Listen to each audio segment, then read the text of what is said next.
اور دوسرا یہ بھی ہے کہ قبلت عنہ الشیء، کہ میں نے اس سے اس چیز کو دور کر دیا، الگ کر دیا۔ توبہ کا ایک معنی ہے یہ بھی ہوتا ہے کہ قبلت عنہ الشیء، کہ میں نے اس سے اس چیز کو الگ کر دیا، جدا کر دیا، دور کر دیا۔ اب وہ چیز تو اس کے ساتھ ہے ہی نہیں، تم اس چیز کا اس کو دانا دے دو۔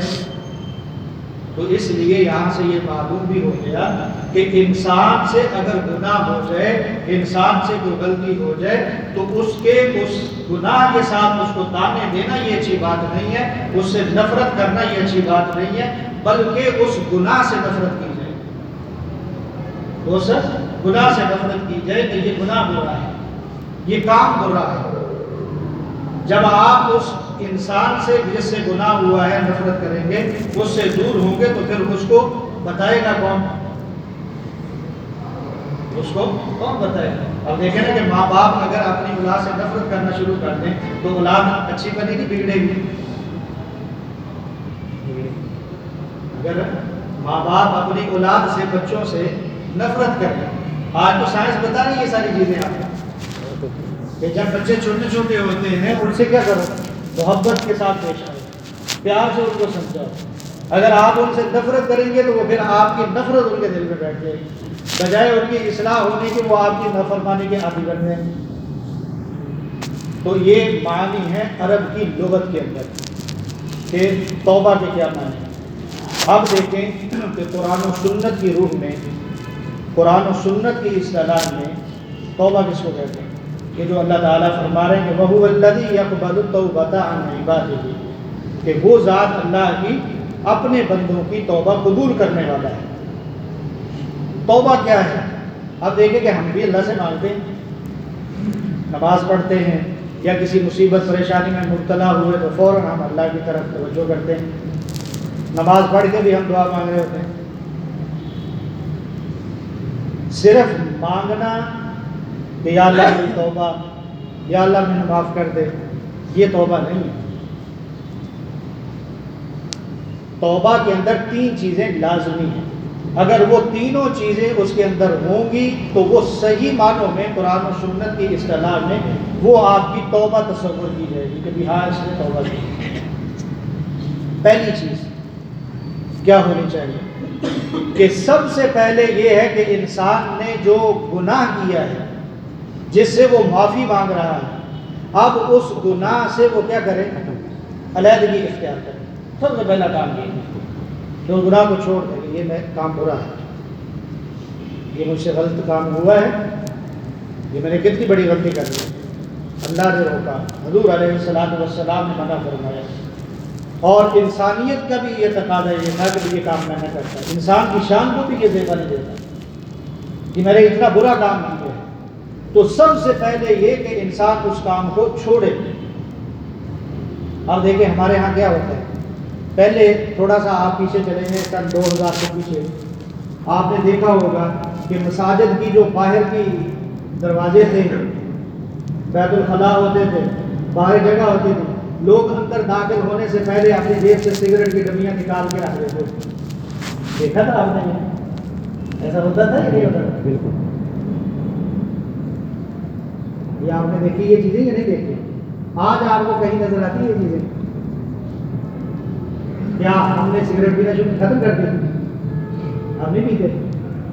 آپ کے اسکول لیول پہ بچہ 7ویں 8ویں کلاس میں جاتا ہے تو طرح طرح کے سگریٹ وہ پینا شروع کر دیتا ہے۔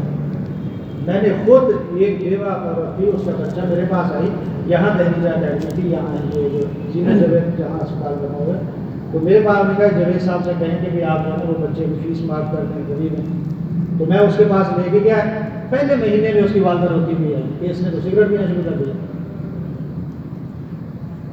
اور وہ رو رہی تھی کہ یہ بھر کے پیتے ہیں، حالانکہ یہ شیشہ پتہ نہیں کیا بلائیں ہیں اس کے اندر، اللہ تعالیٰ محفوظ رکھے۔ تو یہ شوقیہ یہ کام شروع کر دیتے ہیں۔ آج یہ چیزیں نظر نہیں آتی، اور آپ سروے کریں، جانچیں ان کو تو ہر دوسرا اس کے اندر ملوث ہے۔ یاد رکھیں یہ چیزیں ان المبذرین کانوا اخوان الشیاطین کے تحت حرام ہے۔ ناجائز. آپ بے شک لاکھوں اپنے من سے فتوے دیتے رہیں. قرآن کی روح سے یہ اپنے پیسے کو خود اپنے ہاتھ سے آگ لگانا ہے. بس زیادہ اس کے آگے میں کچھ نہیں دوں گا. ان المبذرین کانوا اخوان الشیاطین. اللہ تعالیٰ قرآن کریم کے اندر فرماتے کہ جو یوں اسراف کرتے ہیں، ضائع کرتے ہیں اپنے پیسے کو، وہ شیطان کے بھائی ہیں. بچیں اس بیماری سے. یہ آپ کی صحت کے لیے بھی نقصان ہے، اس کے اوپر بھی لکھا ہوا ہے، اور آپ کے ایمان کے لیے بھی خطرہ ہے، اور اعمال کی بربادی کا سبب ہے. یہ چیز یا یہ چیز ہماری جیب میں ہو، ہم کہیں گے یا اللہ میری توبہ، وہ تو جیب میں رکھا ہوا ہے کام. اللہ کے تو نہ ہوئے نا جو تقاضا کیا جا رہا ہے. بات سمجھ میں آ رہی ہے نہیں ہے؟ فتویٰ لگاؤ، الحمدللہ جواب دے دیں گے آپ. باقی باتوں سے کسی کو برا کہنے سے کوئی برا نہیں بن جاتا. ابھی ہم قرآن کریم سورہ آل عمران ختم کر رہے ہیں، اس کے اندر اللہ تعالیٰ نے فرمایا اب جا کے یہ جب کہتے ہیں نا بندہ 40 کی دہائی کو پہنچتا ہے، اس کو ٹچ کرتا ہے تو دماغ کھلنا شروع ہو جاتا ہے. اور تو وہاں ہم پہنچے تو لَتُبْلَوُنَّ فِي أَمْوَالِكُمْ وَأَنفُسِكُمْ وَلَتَسْمَعُنَّ مِنَ الَّذِينَ أُوتُوا الْكِتَابَ مِنْ قَبْلِكُمْ وَمِنَ الَّذِينَ أَشْرَكُوا أَذًى كَثِيرًا. اللہ تعالیٰ فرماتے ہیں کہ حق پہ چلنا ہے، حق گو بننا ہے، حق بیان کرنا ہے، تو اس پر آپ کو بہت ساری باتیں سننا پڑیں گی. قرآن کہہ رہا ہے اذن کثیرا، لیکن میرا حکم یہ ہے کہ وَإِن تَصْبِرُوا وَتَتَّقُوا، صبر کرنا ہے، پرہیزگاری سے چلنا ہے. فَإِنَّ ذَلِكَ مِنْ عَزْمِ الْأُمُورِ، یہ بڑا ہمت کا کام ہے، ہر وہی کر سکتا ہے. یہ کیوں بات کی میں نے؟ مثلا اللہ نے ہمیں توبہ کی توفیق دے دی، ہم یہ کام کرتے تھے، ہم نے توبہ کر لی کہ یہ کام نہیں کریں گے. اب جب اس کام کو ہم نے چھوڑنا ہے تو پھر اس کے جواب میں جو آگے سے رد عمل آنا ہے اس کو برداشت کرنا پڑے گا. یہ آسان کام نہیں ہے. پچھلے جمعے میں بھی غالباً میں نے کہا تھا کہ آپ کسی کو حق بات کہیں، پھر اس کے اوپر جو آپ کو تانے سننے پڑیں گے، جو آپ سے لوگ کٹیں گے، قطع رحمی کریں گے، آپ کو تانے دیں گے، تو انسان پاگل ہونے جیسا ہو جاتا ہے کہ یہ میں نے کیا کر لیا. اسی وجہ سے پھر لوگ یہ چیزیں شروع کر دیتے. ایسے ہی ہوتا ہے نہیں ہوتا؟ کیوں شروع کر دیتے کہ ذہنی سکون، حالانکہ بربادی سکون نہیں ہے. سکون اللہ کے ذکر میں ہے، اللہ کی یاد میں ہے، اللہ کے احکامات اور اس پر چلنے میں ہے. یاد رکھیں، یہ میری بات لکھ لیں، بڑے بڑے علماء سے اولیاء سے جا کے اس بات کی تصدیق کروائیں. آپ قرآن سے ہٹیں، آپ نماز سے ہٹیں، اللہ آپ کو دنیا میں برباد نہ کرے تو میرا منہ بنا کر دے. قرآن میں اللہ پاک فرما رہے ہیں وَمَنْ أَعْرَضَ عَنْ ذِكْرِي فَإِنَّ لَهُ مَعِيشَةً ضَنْكًا. یاد رکھو جو شخص میرے ذکر سے اعراض کرے گا. ذکر کیا ہے؟ اللہ نے اپنے قرآن کو بھی اپنا ذکر کہا ہے. اللہ نے نماز کو بھی قرآن کریم کے اندر وَأَقِمِ الصَّلَاةَ لِذِكْرِي اپنا ذکر کہا ہے.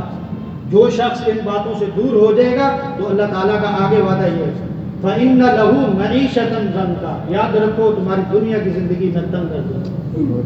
دھکے کھائیں گے اور کھا رہے ہیں، سکون تلاش کر رہے نہیں ملتا. خدا کی قسم میں بندے سے پیسے لینے تھے، پچھلے مہینے کی بات ہے، 10 تاریخ کو اس نے کہا جی 20 تاریخ کو یہاں ملتان میں آ رہا ہوں، میں آگے آپ کو دے دوں گا.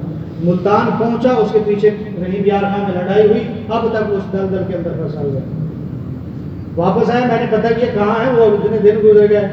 پھر کہا جی وہ فلاں پیر صاحب کے پاس گئے ہوئے، اس نے کہا جی بندش ہے، بندش کی ہوئی ہے ذکر کی، جہاں آپ ڈالو گے یہی ہوگا. میں نے اس کو کہا اللہ کے بندے خوف خدا کرو، اس کو نماز پڑھے، قرآن کی تلاوت کیا کرے، گناہوں سے معافی مانگو اللہ سے. قدم قدم پہ تم بہتری سوچتے ہو، بربادی میں کیوں جا رہے ہو؟ اچانک کیوں سر پہ پڑتی ہے؟ کیوں قرآن کو چھوڑ دیا؟ یہ ایک اور بات میں عرض کر دوں، مسجد کا احترام، تقدس خدا کے لیے اس کو بحال کرو، ورنہ پچھلا رمضان جن مسائل میں گزارا ہے، خدا نہ خواستہ اگر وہی حال ہوا نا تو ہم سمجھو 20 سال اور پیچھے چلے جائیں گے. یہ یاد ہے. یہ کب آتی ہیں چیزیں؟ جب نہ قدری کرتے ہیں. مسجد کا احترام نہیں کیا، قرآن کا احترام نہیں کیا، خانہ کعبہ کا احترام نہیں کیا، روضہ رسول کا احترام نہیں کیا، محروم ہو گئے. اللہ نے یہ نعمتیں ہم سے چھین لی ہیں. خدا کے لیے اپنے اعمال پہ غور کریں. بیانات بڑے ہیں، آپ اٹھا کے سنتے رہیں، کام گرم کرتے رہیں. خدا کے لیے منتیں میری یہی ہے، اپنے اعمال پہ غور کریں. جو مقدس چیزیں ہیں ان کا احترام کرو. یہ تانے ہم دوسروں کو دے کے فائدہ ہوگا ان کاموں کا.